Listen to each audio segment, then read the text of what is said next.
Assalamualaikum warahmatullahi wabarakatuh. Alhamdulillah, puji serta syukur kepada kehadirat Allah Subhanahu wa Ta'ala yang telah memberikan kita kesehatan dan kesempatan hingga kita dapat menyelesaikan dan menikmati tanggung jawab kita hingga hari ini. Tak lupa pula yang kami hormati dosen pembimbing arsitektur Lansekap, yaitu Ibu Mutia STMSC, dan juga kepada teman-teman sekalian yang kami banggakan. Saya Rihadatul Aisyina Firda yang akan menjadi moderator pada presentasi kali ini. Kami akan memaparkan tentang materi kontur. Berikut ini adalah nama-nama anggota kelompok yang ikut berpartisipasi pada presentasi ini. Teman-teman dapat melihat pada slide ini bahwa sudah terdapat spoiler terkait pembahasan yang akan kami paparkan pada presentasi kontur ini. Langsung saja, agar teman-teman tidak penasaran apa sih kontur itu dan apa-apa saja kegunaannya. Mari kita simak pembahasan pertama dan kedua oleh Muhammad Fajri. Baik, terima kasih kepada moderator yang telah memberikan saya kesempatan untuk menyampaikan sedikit materi. Jadi, yang pertama ada pengertian kontur. Sebelumnya ada yang tahu nggak apa itu kontur? Kontur itu merupakan garis-garis pada peta yang menjadikan penghubung titik yang mempunyai ketinggian yang sama. Ketinggian yang sama di atas atau di bawah permukaan laut rata-rata. Jika di lapangan, garis ini merupakan garis maya atau tidak terwujud. Jadi ya di lapangan itu ya tanah, tidak ada garis. Nama lain garis kontur adalah garis trench, garis tinggi dan garis lengkung horizontal. Penarikan garis kontur bertujuan untuk memberikan informasi relief, baik secara relatif maupun absolut. Perkembangan naik dan turun keadaannya tanah. Yang kedua, kegunaan kontur. Kegunaan kontur dapat menentukan profil tanah atau profil memanjang antara dua tempat. Jadi dengan adanya kontur, kita dapat menentukan potongan tanah yang biasa disebut dengan profil memanjang atau longitudinal section. Yang kedua, dapat menghitung luas daerah genangan dan volume suatu bendungan. Jadi dengan adanya kontur, kita dapat menentukan luas daerah genangan air dan volume suatu bendungan. Yang ketiga, dapat menentukan rute atau trace suatu jalan atau saluran yang mempunyai kemiringan tertentu. Jadi, dengan adanya garis kontur, kita dapat menentukan rute jalan yang baik dan saluran yang mempunyai kemiringan yang bagus. Selanjutnya, kegunaan kontur juga dapat menentukan kemungkinan dua titik di lahan yang sama tinggi dan saling terlihat. Baik, sekian dari saya. Selanjutnya, saya alihkan kepada rekan saya. Pada pembahasan ketiga yaitu sifat-sifat garis kontur, akan dipaparkan oleh teman saya yaitu Ismah Hayati. Kepada Ismah, saya akan persilahkan. menjelaskan materi yang ketiga yaitu sifat-sifat kontur. Sifat-sifat kontur apa aja sih? Nah, yang pertama, berbentuk kurva yang tertutup. Jika pada peta skala kecil, maka pada bagian tepi bingkai peta itu bentuk garis seperti tidak tertutup. Yang kedua, tidak bercabang dan juga terpotong. Ada gambar di samping, garis kontur yang ketinggiannya lebih rendah selalu mengelilingi garis kontur yang ketinggiannya lebih tinggi, kecuali jika di area tersebut terjadi depresi tanah atau penurunan tanah. Ketiga, menjorok ke arah hulu jika melewati sungai. Yang keempat, menjorok ke arah jalan menurun jika melewati permukaan jalan. Lima, seperti pada gambar di samping, garis kontur tidak akan tergambar dan juga tidak akan terlihat jika melewati bangunan. Seperti pada slide, terdapat dua rangkaian garis kontur. Pertama, ada yang berbentuk U, yaitu melambangkan seperti punggungan gunung. Yang kedua ada V, melambangkan suatu lembah atau jurang. Nah, sifat yang terakhir, rangkaian garis kontur yang rapat menandakan permukaan bumi yang curam atau terjal. Sedangkan sebaliknya nih, yang garis kontur yang renggang menandakan permukaan bumi yang landai. Seperti pada slide ini, di mana tanda warna biru ini menandakan garis kontur yang rapat. Sedangkan yang warna oranye ini menandakan bahwa garis kontur itu renggang. Selanjutnya saya kembalikan kepada moderator. Teman-teman, kita sudah sampai di interval dan indeks kontur. Pada pembahasan ini, teman saya Darmil Agustin akan memaparkan pembahasan ini. Maka, teman-teman harus tetap stay ya.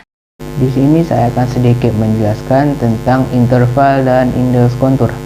Interval kontur adalah jarak antara dua garis kontur yang berdekatan. Jadi merupakan jarak antara dua bidang yang berdekatan.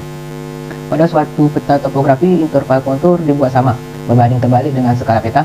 Semakin besar skala peta, jadi semakin banyak informasi yang tersajikan. Interval kontur semakin kecil.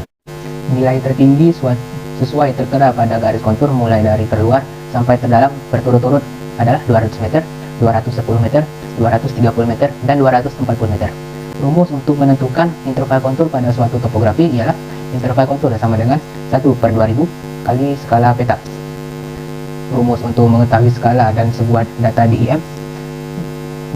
IM dengan tingkat resolusi tertentu adalah skala peta sama dengan resolusi spesial citra satelit atau satuan meter kali 2 kali 1000.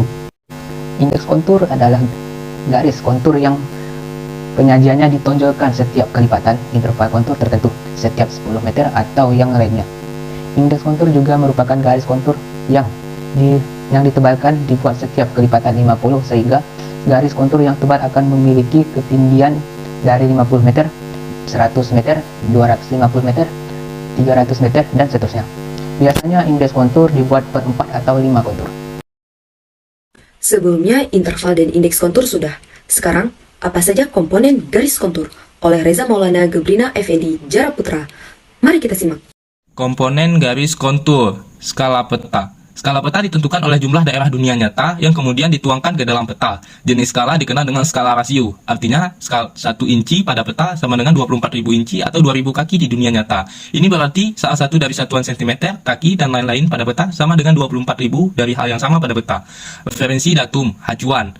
Referensi datum atau acuan harus sesuatu yang dikenal dan konstan di permukaan yang dapat digunakan untuk menjelaskan titik-titik yang tidak diketahui. Di bumi, referensi datum yang normal adalah permukaan laut yang mempunyai ketinggian 0 meter. Jadi istilah referensi datum adalah permukaan laut. Walaupun kita mengetahui permukaan air laut tidak selalu konstan, terkadang meluap dan menyurut, karena air laut selalu mengalami pasang surut.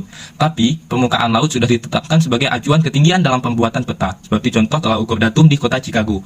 Sistem koordinasi geografis. Salah satu sistem koordinat yang paling umum digunakan adalah sistem koordinat geografis yang menggunakan derajat lintang dan bujur untuk menggambarkan lokasi di permukaan bumi. UTM atau Universal Transverse Mercator Sistem Koordinat Geografis. Ide ini berakar pada abad ke-18, tapi tidak datang ke dalam penggunaan umum sampai setelah penggunaan Perang Kedua.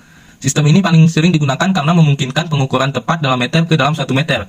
Proyeksi Mercator adalah proyeksi Laurent. Itu mempertahankan bentuk dengan sedikit mengubah orientasi dari silinder ke peta yang diproyeksikan. Peta berturut-turut tidak terdistorsi daerah yang relatif dapat dibuat. Halo, kembali lagi dengan saya Rihadatul Aisyah Firda. Kita sudah sampai di pembahasan terakhir teman-teman. Pembahasan ini yaitu tentang interpolasi garis kontur. Teman saya Isma Hayati yang akan memaparkannya. Jadi, jangan kemana-mana. Terima kasih kepada moderator. Selanjutnya saya akan menjelaskan tentang materi kami yang ke-6, yaitu interpolasi garis kontur. Penarikan garis kontur diperoleh dengan cara perhitungan interpolasi. Pada pengukuran garis kontur secara langsung, garis-garis kontur merupakan garis penghubung titik-titik yang diamati dengan ketinggian yang sama. Sedangkan pada pengukuran garis kontur secara tidak langsung, umumnya titik-titik detail itu pada titik-titik sembarang tidak sama. Posisi titik garis yang melewati garis hubung antara dua titik tinggi. Posisi ini berupa jarak garis kontur terhadap posisi titik pertama atau kedua. Titik hasil interpolasi tersebut kemudian kita hubungkan untuk membentuk garis kontur yang kita inginkan. Maka perlu dilakukan interpolasi linear untuk mendapatkan titik-titik yang sama tinggi. Nah, interpolasi linear bisa dilakukan dengan 3 cara. Cara yang pertama yaitu dengan cara taksiran atau visual. Nah, pada contohnya bisa kalian lihat pada slide. Yang kedua, dengan cara hitungan atau numerik. Numerik exact menggunakan tuh bisa kalian lihat sendiri ya. Cara yang ketiga yaitu dengan cara grafis. Nah, gimana cara grafis? Yaitu dengan cara dilakukan dengan bantuan garis-garis yang sejajar yang dibuat pada kertas transparan atau kertas kalkir maupun kode trust. Baik, selanjutnya saya serahkan kepada moderator.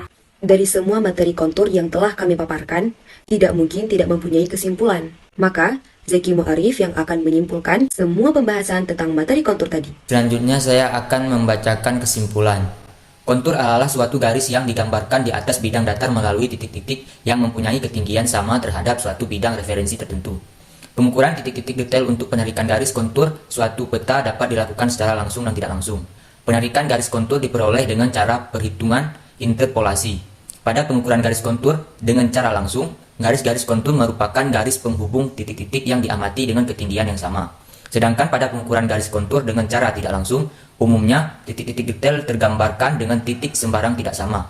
Interpolasi linear dapat dilakukan dengan cara taksiran, numeris, dan grafis. Di samping saya ini merupakan sumber-sumber atau referensi-referensi yang menjadi bahan pelengkap materi kontur kelompok kami. Oke teman-teman, sudah saatnya kita berpisah. Semoga pembahasan materi kontur dari kelompok kami ini bermanfaat bagi teman-teman semuanya. Sampai jumpa di lain waktu. Wassalamualaikum warahmatullahi wabarakatuh.